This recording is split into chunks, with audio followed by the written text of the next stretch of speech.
citizen. Also, before we start today, let's give a round of applause to this week's pizza servers, the Office of Student Affairs.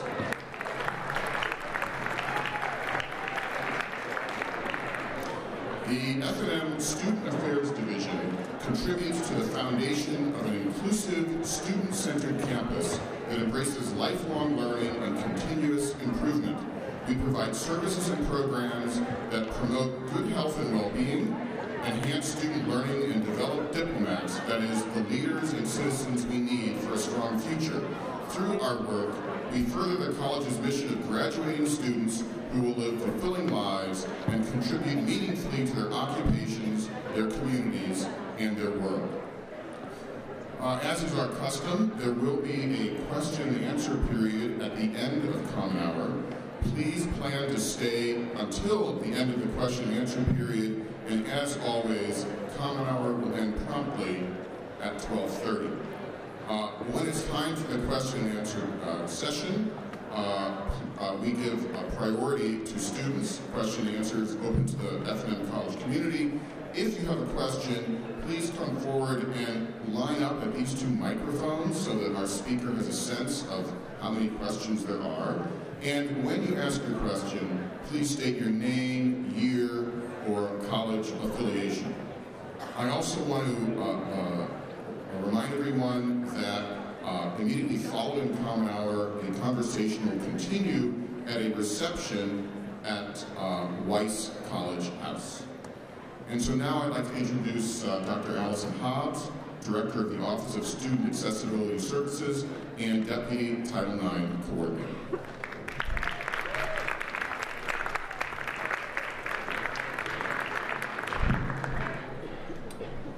Thank you all so much for coming today. I really appreciate it. I am so thrilled to introduce Jean Kincaid to the F&M community. She braved a snowstorm for us to be here, and she's such a trooper, like a true Mainer. She's nationally known disability lawyer and consultant, representing colleges and universities nationwide on a host of disability and special education issues. Jean has worked in an advisory capacity with the HEAD, which is a national organization whose membership consists of higher education staff that coordinates student services for students with disabilities. She has held staff attorney positions with the U.S. Department of Education's Office for Civil Rights, the Oregon Department of Education, and served as a hearing officer for the Oregon Bureau of Labor and the New Hampshire Department of Education. She has been a contributing author to Section 504, the ADA and the schools, and disability compliance for higher education. Jean represents institutions of higher education before the Office of Civil Rights and the U.S. Department of Justice. She has an active practice serving in a consulting capacity to numerous private universities throughout the country. Please help me welcome Jean Kincaid.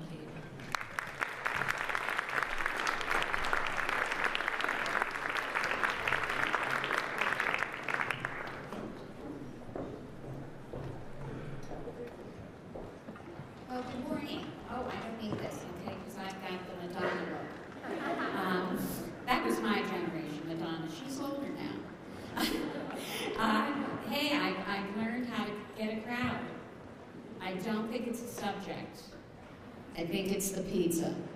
Is it good? Is it really good? All right.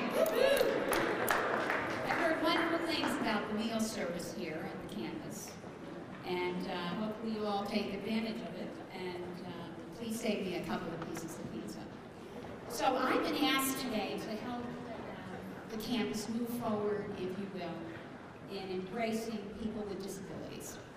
And our focus here, of course, is on students with disabilities, but as members of the community that are here, I'm sure we have some parents and children with disabilities.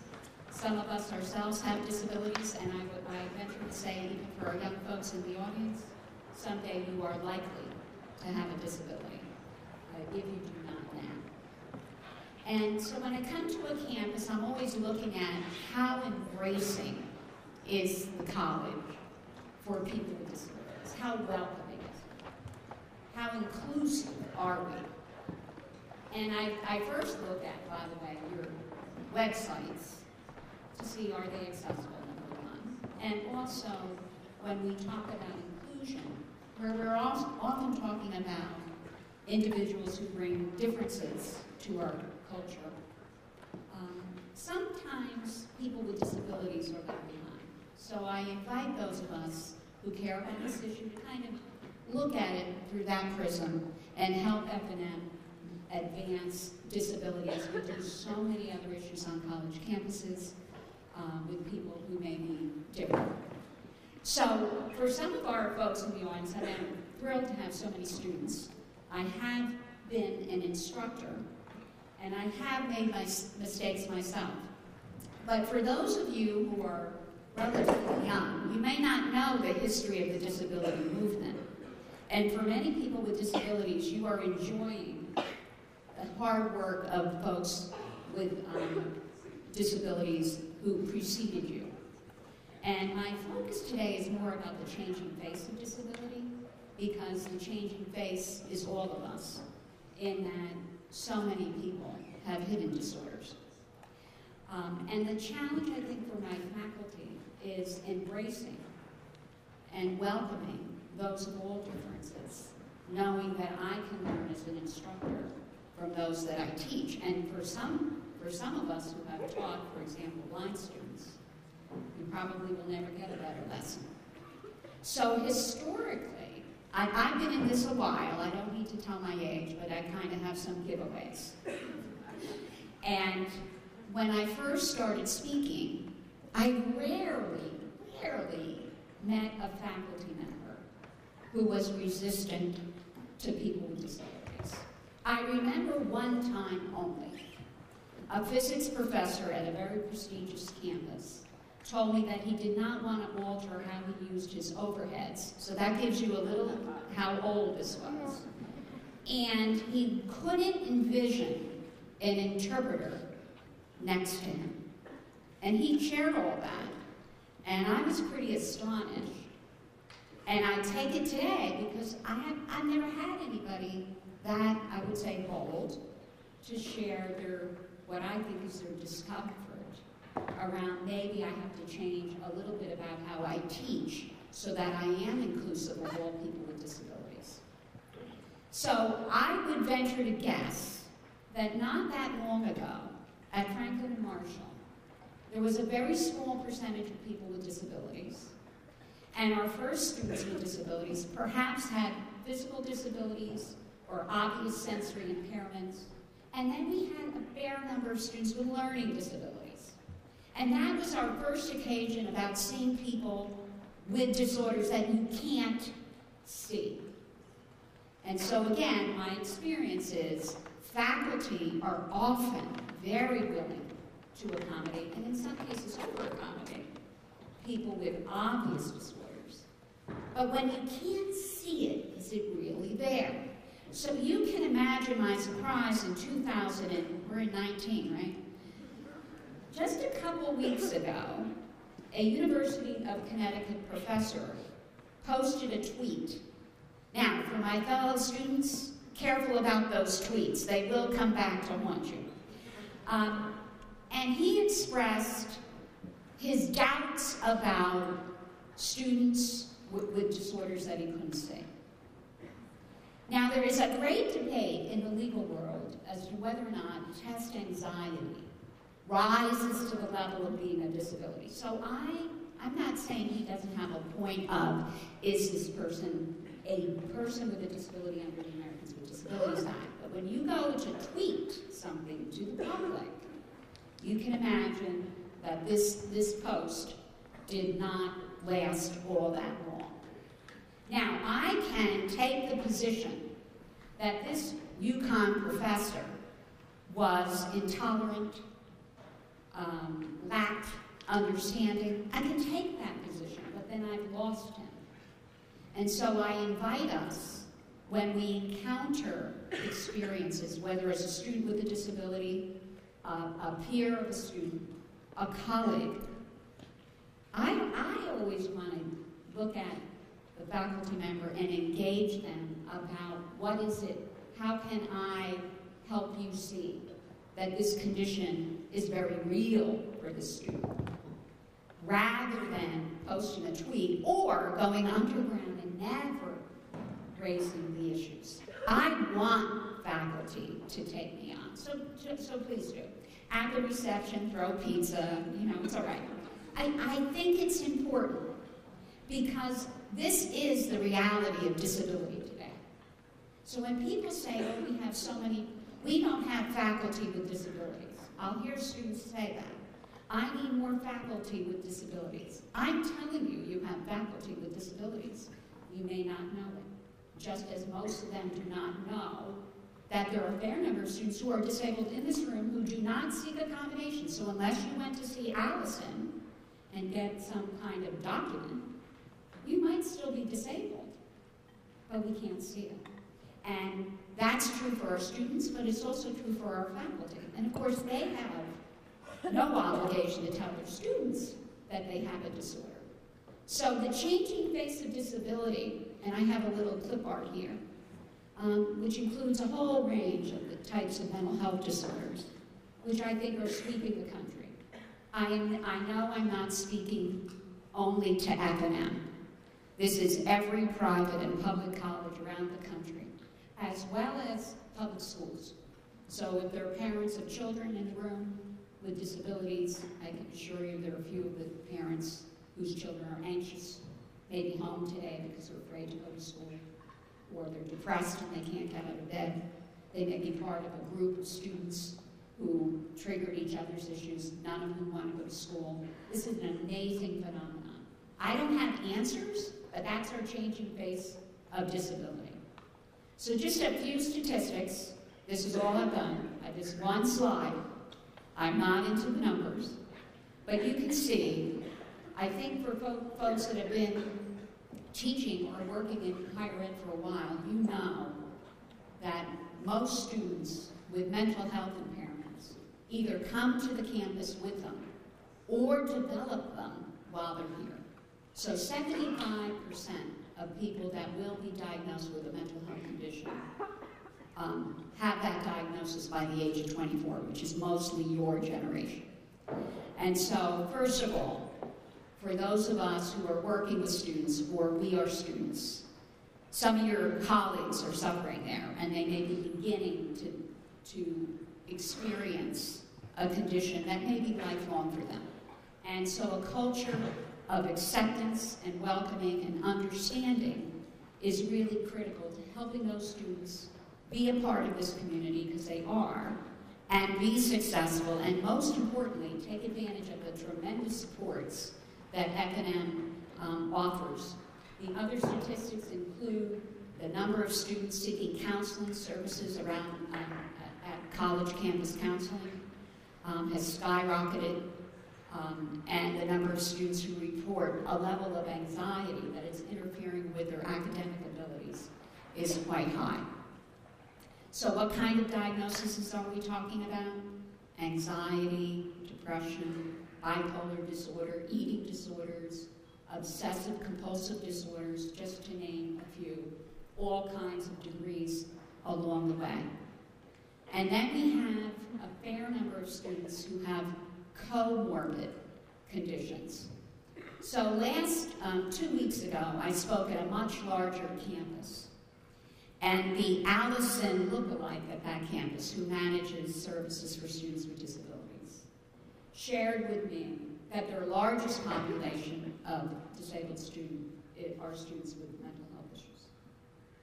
And that 80% of the students that are registered at that campus with a disability have at least 2 conditions. So think about it. I might have a learning disability and an eating disorder. I could have a hearing loss and depression.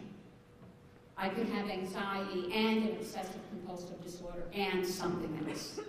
And so you can see the complexities of what our students may be presenting with and dealing with on a day-to-day basis. And so when I say, how do we welcome? Because, again, I venture, Allison will give you the statistics if you need them, but I venture to guess that at least 90% of the individuals that are served by Allison's office have hidden disorders. And the only way that we might know that you have a disability, A, is if you share it, or B, you have a paper. Right? You have a paper that says, I want accommodations in my class, and you hand that paper to a faculty member. That's how they know, but they don't know the nature of your disorder. So I sit with faculty, and one of the greatest challenges, and I hope students will hear this, is faculty want to know, what is it behind this paper? And it's not because they're discriminating. They want to reach you. They want to be, and that's, I think, I want to embrace that until you prove me otherwise. They want to reach you because they want to be a better instructor. So when I've taught courses and students hand me papers, I just ask. I never ask, what is your disorder? That's none of my business. But I ask, is there anything that I could do? I'm not saying I'll do it. Is there anything I can do in the environment here to improve the way that you are educated, the way that I instruct you? Please share that. We've got these accommodations down here on a piece of paper, but is there anything that I can do that would help you? I hope you would come to me and talk to me. And of course, sometimes students will come up, sometimes they'll share the nature of the disorder. I don't really need to know it unless it's going to impact, oh, I didn't realize you have a hearing loss, I'm sorry. Oh, you have a visual impairment, oh. And the reason that we don't share that with faculty is we're trying to protect the privacy of our students. But I think students should be comfortable in trying this on in a welcoming environment that most of our faculty, I'm sure the vast majority, welcome the level of comfort you may have in sharing how does your condition impact your ability to access your education so that they can be more attendant to their needs. Now, are all the students that come forward with the kinds of conditions that I've identified, are they all disabled? No. You can have a mild case of anxiety. You can have situational depression. You might have a moderate impairment that might not substantially limit. But what's probably likely is that again, Allison would know, I don't think there's probably too many students that go to Allison's office who do not qualify as disabled. Am I right on that? Yeah. So if you go through the processes, you're probably going to have to document it. And that means coming forward, sharing with at least one person the nature of your disorder and what you might need. Chances are you're disabled. And it might be short-term or chronic, long-term. And so I want us to think about how we can be more inclusive. A, to have students come forward who have need. That doesn't mean we will be able to meet the need, but we want to encourage our students to come forward in a timely way, and how we can create an environment that is accepting. So, in the area of changing disability, which includes, I focus a lot on mental health because I think that is kind of gripping the nation, the numbers, and the impact on both the student, their loved ones, and the faculty, and the community of which we live. There's a lot of litigation. I'm going to talk about a bit of it to give us a sense of what's out there, and that we can be more preventive, I hope, in our approaches. But today, the changing face of disability is also the changing face of accommodation. And in the old days, what did we need to do? We needed to create a quiet spot for someone who needed more time on a test. We needed to create a space for a wheelchair user to be able to access the classroom. We had to get special tables. We had to be comfortable around someone who is deaf and using an interpreter.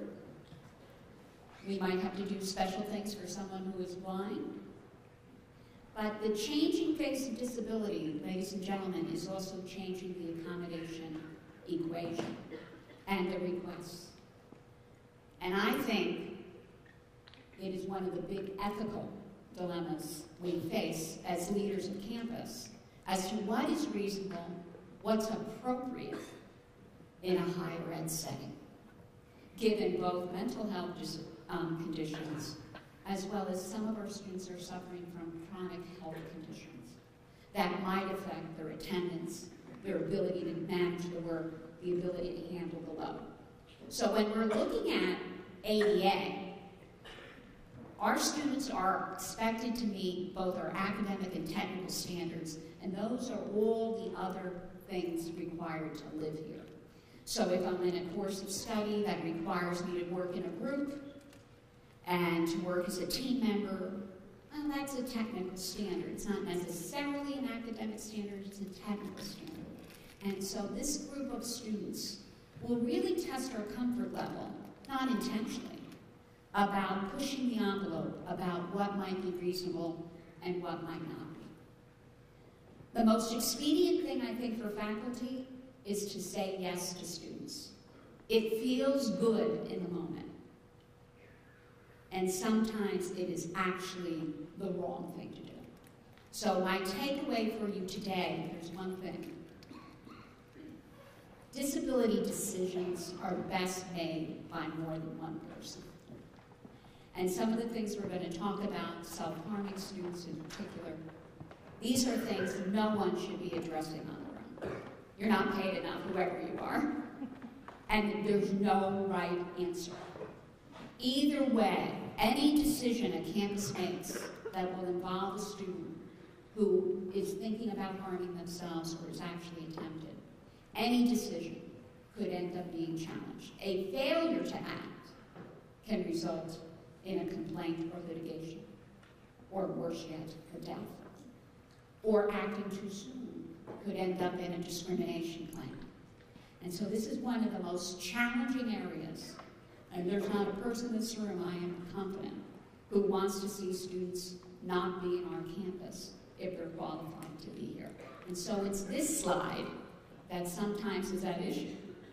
Is the student qualified to be here? And I'd say it's one of the great tensions that we have in accommodating in a reasonable way a range of students with all types of disorders. So, let's say this.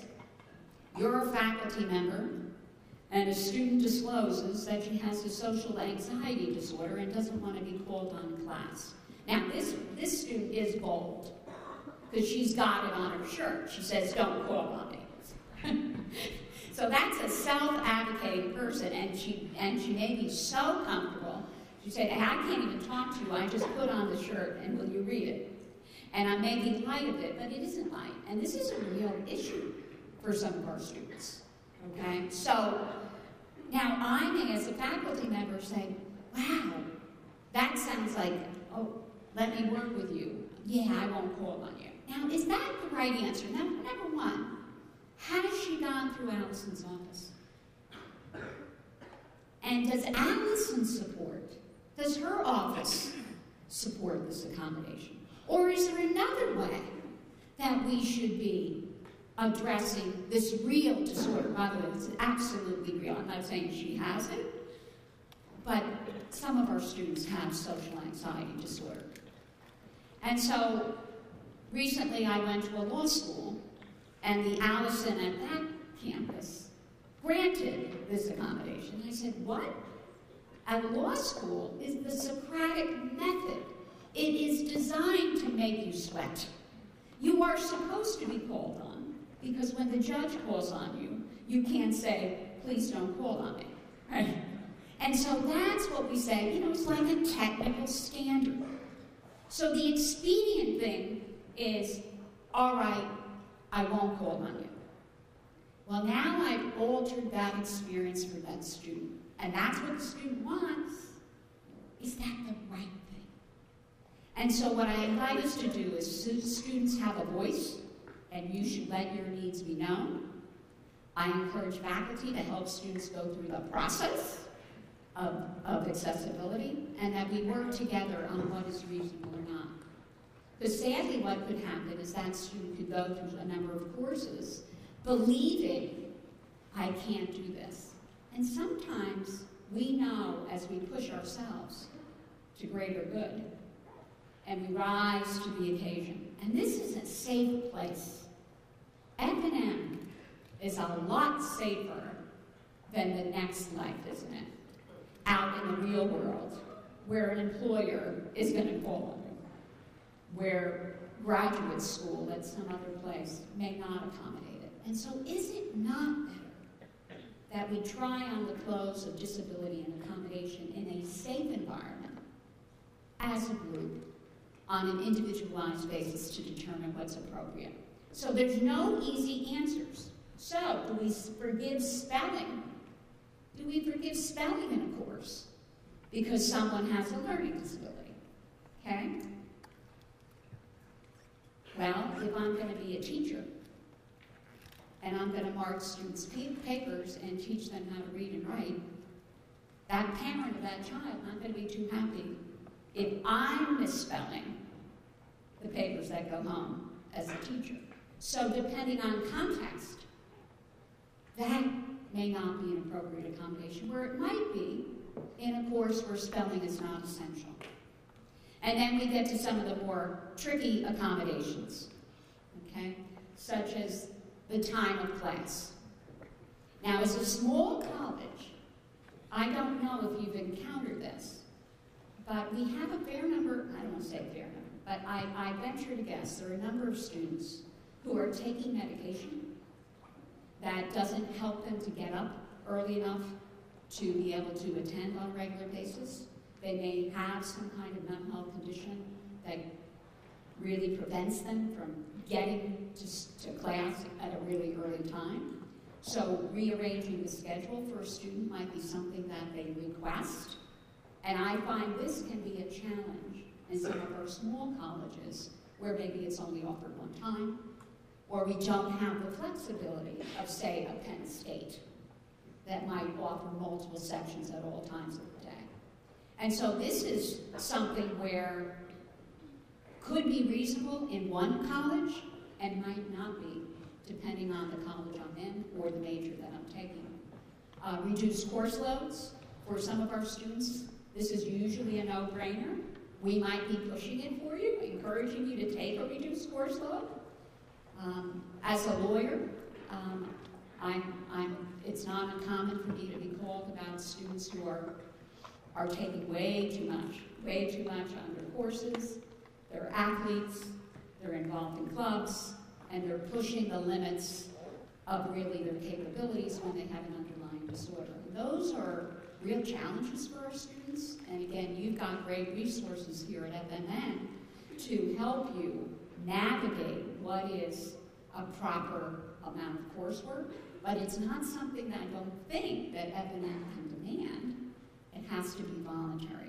So if you find yourself as a student at some point, which could be 2 years from now, feeling that you are sunk by all the things you're engaged in, I want to encourage you to use the counseling services here, as well as accessibility services if you're eligible, because they can help guide you on taking the right courses and the right number of courses. Course withdrawals. Most colleges have a timeline where you have to drop by a certain time, and if you don't, there are consequences. This is being challenged to some degree by, again, students with health conditions or mental health conditions that are affecting their ability to get to class, to compete, to meet the assignments, and sometimes they see that withdrawal time. This is being sought up as a reasonable accommodation. Attendance is another one that is students are requesting and may be supported by their clinician or their doctor. My experience with small private residential colleges, being here is what it's about. We're not an online course. You're not a distant learner. You're a contributor, and it isn't just a sponge experience that we want you here. Being part of the entire community, which means coming to class. And so this is a very complex accommodation request that I frankly believe needs to be done between the student, accessibility services, and the faculty. because the faculty get to determine what is the importance of attendance, how do I want my students to participate, how much is too much, at what point does it affect other students. You're the experts in that. And so I encourage, one of the things for you all to think about is, when a student has a condition, often it is a health condition or a mental health condition, where they're seeking this, quote, accommodation of flexible attendance, that we be open, but that we be thoughtful. Because at the end of the day, is it a service that I have now taken your tuition? You have paid to be here. You really haven't taken the courses, and you're not doing as well because you haven't come. Because at the end of the day, I might forgive your attendance missing, but that you still are going to be expected to meet all the standards every other student. So the expedient thing is to say, I don't care about attendance, show up when you want, and that sends a message of acceptance, if you will, but it might not be the right message. And sometimes we help our students see this is a course that's too hard, you're taking too many courses. In some cases, we're going to encourage our students to take a leave of absence because perhaps your health issues are so complex that we don't think you're going to succeed without that. Another area where many students ask is for an extension of assignments. I'd say this is the biggest bugaboo of any accommodation request that I ever speak to faculty about. And again, I think it's thorny. It's easy to say, sure, take another 3 days. Okay, so I have high anxiety. Oh my goodness, I can't get that paper done. The paper I know that I had to do because it was on the syllabus, and I knew that from day one that it was going to be due here. But I didn't pace myself. And now I'm at this high anxiety level, and I've got to go to that faculty member and beg him or her, give me a reduction. So I do, and I get it. So then the anxiety is reduced. And I feel really good. I feel so good, maybe I'll go out for a party tonight. Only to have it all come back, because in cases where this is cyclical, that's what we're going to see. So the expedient thing for a faculty member is to grant it. And is it the right thing? Now, this is where I think this subject is so, to me as a lawyer, very fascinating. Because, I mean, if you have a condition that is unpredictable, and you have a lupus, and you have an incident, or you have migraine headaches that are not predictable, we do have to be flexible, within reason. But for a student who has an ongoing organizational time management issue, what can we do as a campus, and I'm sure you offer these supports, to help students meet their deadlines, particularly where it's laid out in a syllabus. And again, I want to encourage my faculty, before you grant something that is not necessarily supported by accessibility services, that you consult with them, because it might not be the right thing for that student. I don't know if you've had requests for remote access to a course. We are seeing, so I see a no from Allison, so I don't want to give the students any ideas, but all right, we'll just skip over that. But we do have some students saying, I just want to Skype into your class because I'm too ill to come. And again, most faculty, I think, probably don't have an issue with 1 or 2 times, but this can become a pattern. And is that the education we had designed for this course at F&M? I don't think so. And a Skype course participation is nothing like being there. So now I get to the part of the program that's a little challenging, and I hope you'll bear with me.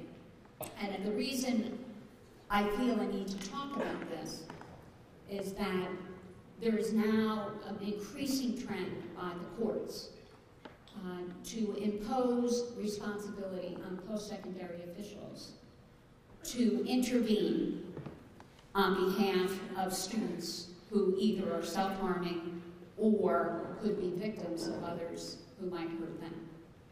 And so the greatest trend, of course, is in the self-harming area. And what is our obligation? So I don't know, I'm sure students haven't heard about this, or I shouldn't say that, but it's less likely that students are aware. Faculty may be aware that we had a big case up in New England last year where sadly a student took his life, and 9 years later the highest court of Massachusetts ruled against the estate, saying that the campus did no wrong, but MIT was held to have, and all schools in Massachusetts now because of this decision, were held to owe a duty to those who present a foreseeable risk of harm to themselves. And this case is reverberating around the country, and although it's not binding law here in Pennsylvania, I suspect that your courts would probably come out in a similar way, and we kind of expect this to be the nationwide trend.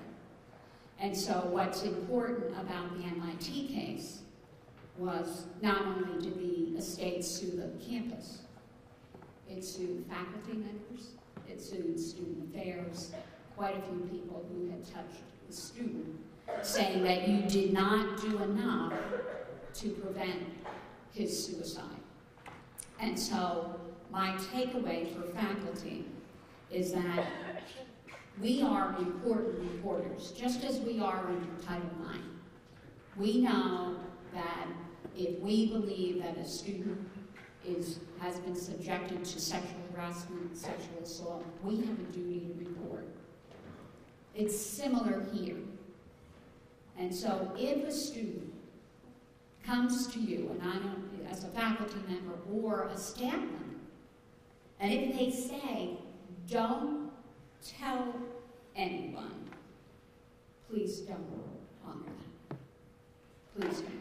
A, that's not right for the student. And it puts you in a horrible position that you will potentially regret. Unless I'm a therapist, and even there, I think there is an obligation.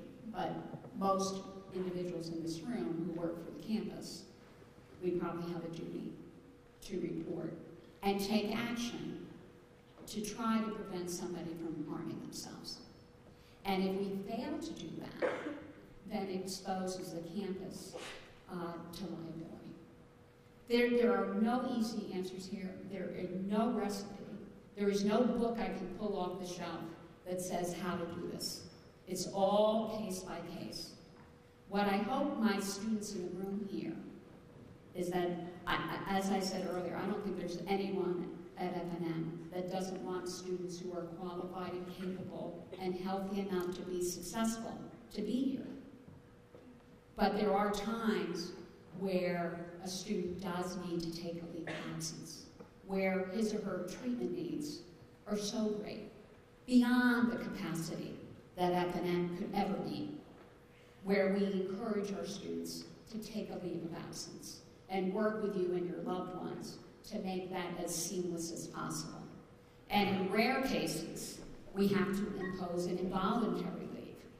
And those will get a fair amount of negative publicity, and the campus, of course, cannot speak back and talk about the individual circumstances, but it is rarely done.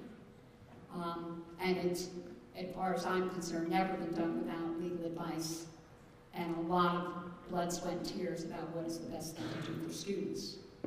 So in the MIT case, the gentleman there had resisted all forms of intervention. And so that's why the court, among many reasons, decided in favor of MIT. So that decision came out in the spring of 2018. Within months, Harvard was sued by a student, the estate of a student who killed himself on campus. And that case, to read the facts of it, just obviously take your breath away. And there was a situation where, according to the complaint, there was a great deal of involvement between the campus, the local mental health hospital, etc., and the tension between forcing a student to take a leave of absence and staying. And so this student returned in the fall after a hospitalization and took his life. And here, Harvard is accused of not doing enough to prevent a foreseeable risk of harm. So you can see the tension that lies within each case involving a student who is struggling to be successful on college campus.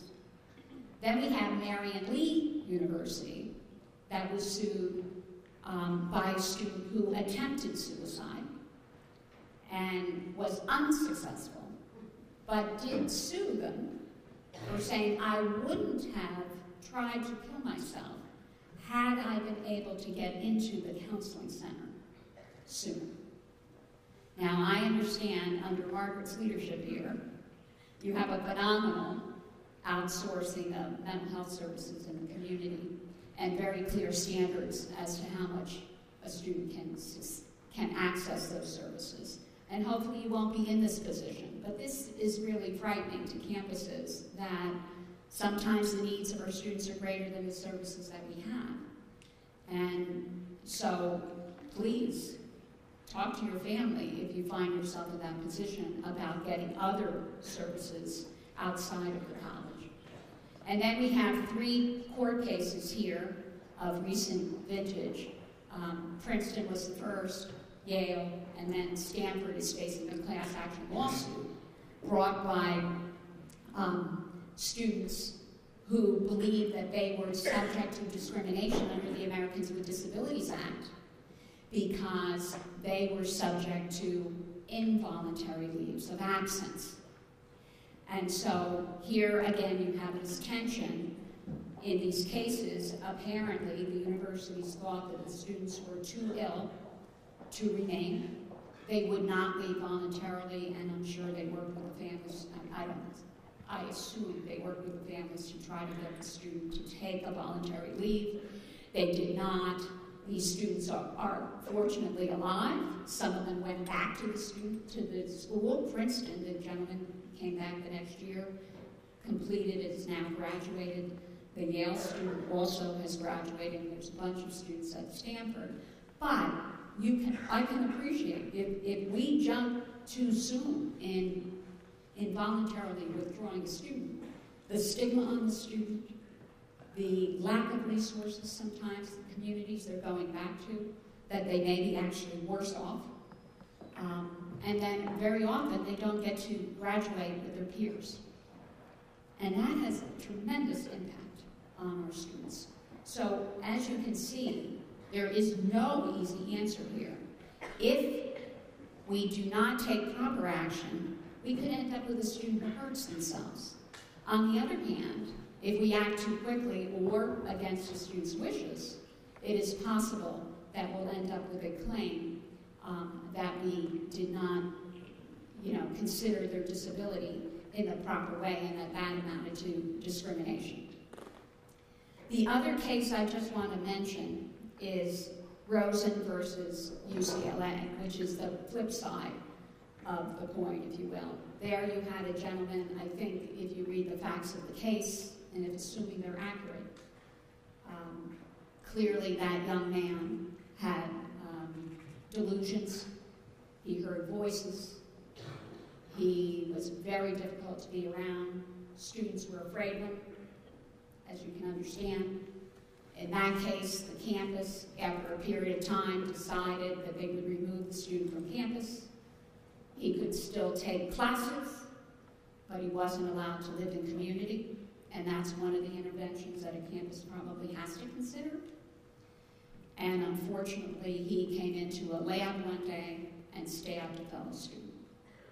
So Ms. Rosen, who lived but suffered serious injuries, sued UCLA, saying that they failed in their duty to protect her from someone that they should have reasonably foreseen was going to inflict harm. So you can see that both ends of this spectrum, if you will, are coming into play and impacting the decisions that post-secondary institutions have to make. So my implications for faculty, staff, and administrators is remember that we are not clinicians. One thing I love about faculty, scholars. You're outstanding in your area. But we are not therapists. We are not psychologists to the student, unless, of course, we're serving in that role. And so to keep that in mind, that the decisions that we make could have a lot of treatment implications for a student, and to reach out for support. Take threats seriously, whether it's a threat of self-harm or a threat to another student or a faculty member or whatever. No faculty member should live in fear for themselves, and that does happen occasionally. And certainly, if it's aimed at another student, we have a duty to report. Never go it alone, and do not make decisions based upon diagnosis. I think the greatest fear for those in the audience today who are sitting with a mental health impairment is the notion that if a faculty member knew I had major depression, say, for example, what would they think?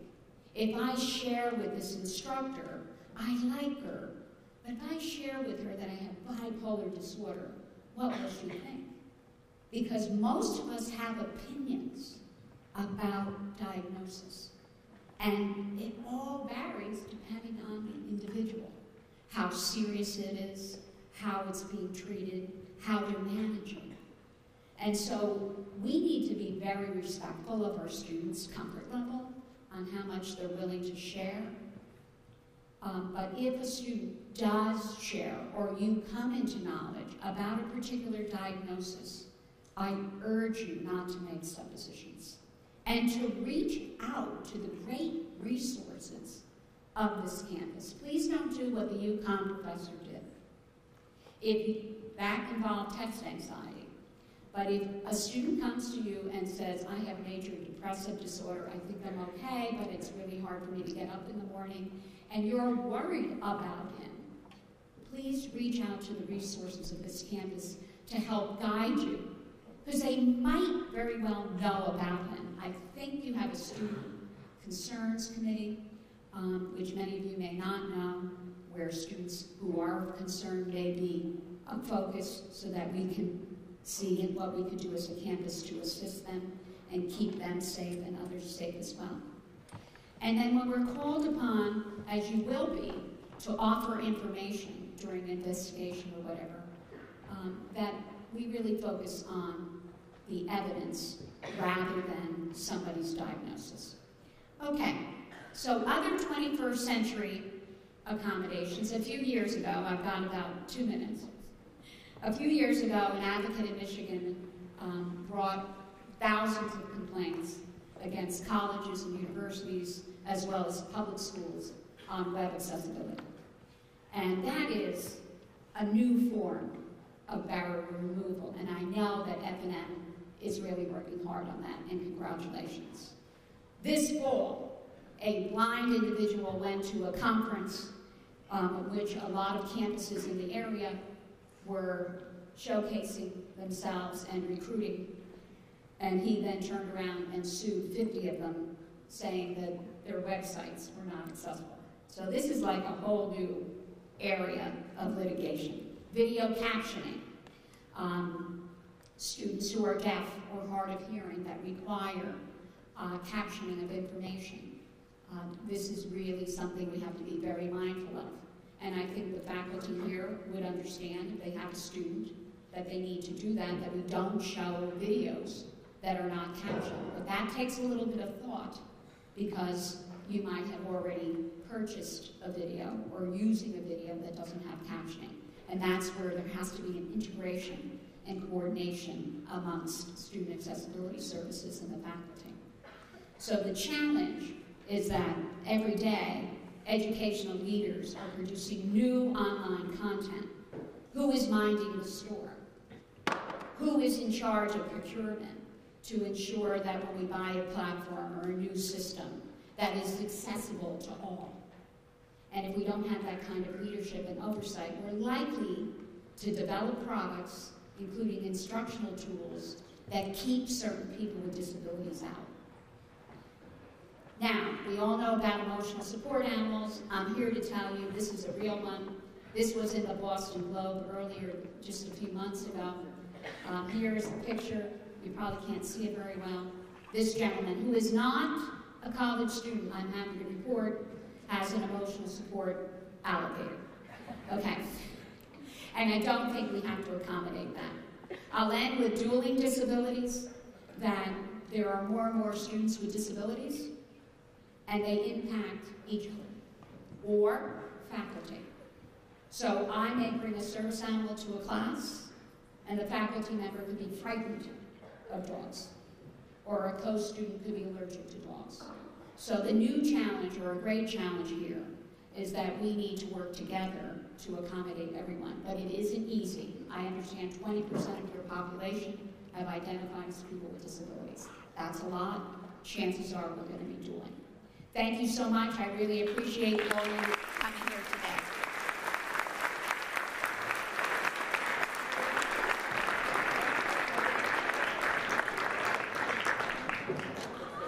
Any questions? Now I'd like to invite any students with questions to please come forward. Hi there. Hi, my name is Rachel. I'm a senior. I'm double majoring in English and psychology. And I myself have had a few different diagnoses. I have dyslexia, ADHD, and it has actually ended up contributing to a lot of mental health conditions. I think what you're doing is absolutely incredible, but I also feel like there is an aspect of the topic that has been not necessarily focused on as heavily as it should be, in terms of how do we avoid stereotypes and definitions for disorders that have been created in the 1890s, because for myself with dyslexia, whenever, this isn't always the case, but sometimes I will sit down with a faculty member, whether this was in high school, elementary school, etc., and they automatically go off this assumption that what we found in the 1890s is exactly what it is, whereas in reality it's a very complex issue. But how, my question is, sorry, my thoughts are always all over the place. My question is, how can we frame this more as, not as like a handicap, but more as a difference, and it can be used for an individual who falls under this umbrella to their advantage, because there are a lot of incredible individuals out there who have been able to use their adversities in a way to strengthen them and do exceptional things for the world. Thank you. I think the office is called Student Accessibility Services, and part of it is that notion and the umbrella of access. My problem as a lawyer is I'm talking about the Americans with Disabilities Act, so I hope people appreciate there's legal terms and that I have to work with them. But I hope you heard me that, at least at the end, the focus, we really need individualized decision-making and never make our assumptions about people based on labels, because everybody brings strengths and talents to the table regardless of the nature of their impairment. But in order to reach every student, the more we know, the better we will be. That's also, I hope, what people embrace from what I was saying. But thank you for coming forward and expressing and being so open with us today. Can I ask one follow-up question? Sure. Do you think that there is a way that, because it's difficult to make assumptions about faculty members without not understanding the complexity of all of these different natures, of these, whatever we want to refer to them as, I feel personally that I think that each individual who is in education, wherever they are, needs to have some sort of, I guess, teaching or guidance to understanding how to approach these students differently, because there is that they might be more sensitive in nature when you discuss these issues. And like, I don't know how accessible that is, but that should be a step that's made, because it just contributes to a lot of frustration. Yeah, I agree wholeheartedly, and I think the faculty that are here today are here listening to you. And from what I'm seeing, there's a tremendous commitment here at FNM to do that with the faculty, to heighten awareness and understanding. And I encourage our students that you're the big leaders here, and that my experience is people will listen to students much more than they do lawyers or staff and administrators, and it affects them. So that when you talk to a faculty member about your experience, good or bad. And please tell them the good, because that will help them reach other students who have different needs as well. Thank you. Hi, my name is also Rachel. I'm a sophomore, government major, history minor, and I want to thank you today for giving a very informational talk. And I just want to direct your attention. I'm on behalf of the Black Student Union. 2 days ago, we released an op-ed and asked the school to give more attention and awareness to the lack of diversity, especially with one of our demands was to have more representation in the Student Wellness Center, and additionally, more importantly, in the counseling services. I'm not going to make a generalization, but mental health is a hard issue for everyone to talk about, and especially in Black and brown communities. It's something that it's never been brought up and talked about. I guess my question, or I don't know if I want you to just comment on our efforts, but what do you believe? Do you believe that that demand or that issue is a problem in today's society and schools, looking to accommodate everyone, but also people from different backgrounds who are also dealing with mental health and other disability issues? And so if I'm hearing you correctly, I think one of the things I heard was, tell me if I'm wrong here, but lack of leadership of people of color that bring to the table issues themselves, including, faculty who may have a disability and a willingness to talk about it. Or people of color that also have mental health issues. I guess just going to the wellness center and there not being people who look like myself, I think that is it's hard to just communicate to someone. To explain my blackness to someone who's not black and then go into the issue is hard in itself for me to even step through the door and go ask. And I'm not saying myself, I don't know if I have any mental health issues, but I know this is something that we demanded, and it's sort of, I think everyone should be open and honest and be able to talk to a counselor. However, if they don't even look like you, I'm not going to even try. Okay, I hear you. So that what you're saying is, I think our community needs to have representation of people of color in the various fields, so that if that's what I want to talk about, and I'm with someone that can understand it better. And that's a very good point that I think people in this room are hearing. Right. And I just follow up, have you ever heard of that similar demands in other schools, or is that not something that is really close to conversation? And I wouldn't say that I'm the person for it. By the way, I have an iWatch, and it keeps going off telling me to end. No. That hasn't come up for me, but you have to understand I'm a lawyer, so that what I hear about are things that might not touch your day-to-day experience that are just as important. Thank you. Are you next, sir? I am. Real quick. One question. I'm so sorry. And follow me out the door, right? Okay. Yes. So I'm David. I'm a freshman. I have ADHD, and I got that. And I went through a test to. I went through a series of tests to show that I have executive functioning issues. For those who would not have those advantages and be able to go through that kind of tests, and you talk about evidence, and the fact that ADHD is something that you can easily accuse someone of having and not actually have, or not know how exactly is an issue of evidence. And do you understand what I'm saying? Okay. Yeah. So what I thought you're saying is that, if I heard you correctly, you were able to get documentation to establish you had some functional limitations you supplied, and that helps the campus help you determine what your needs are, right? Yes. And so if a person doesn't have that documentation, by the way, they may not be accommodated and still have the same issues. I think as Accessibility Services has connections to refer people. So if there are people in the audience who believe they might have a disorder, please don't hesitate to reach out, and they might be able to make a referral for it. But we don't share that information with faculty. We only share with faculty what they need to know in order to accommodate. That doesn't prevent you from sharing with the faculty member, hey, I've got this executive functioning issue. Here's how, if you want to really reach me better, I would love it if you would do it. They may listen, they may not. Okay, but yes, the cane is coming. All right. So we can continue the conversation at the reception right afterwards at Weiss. But let's thank the speaker. Thank you all.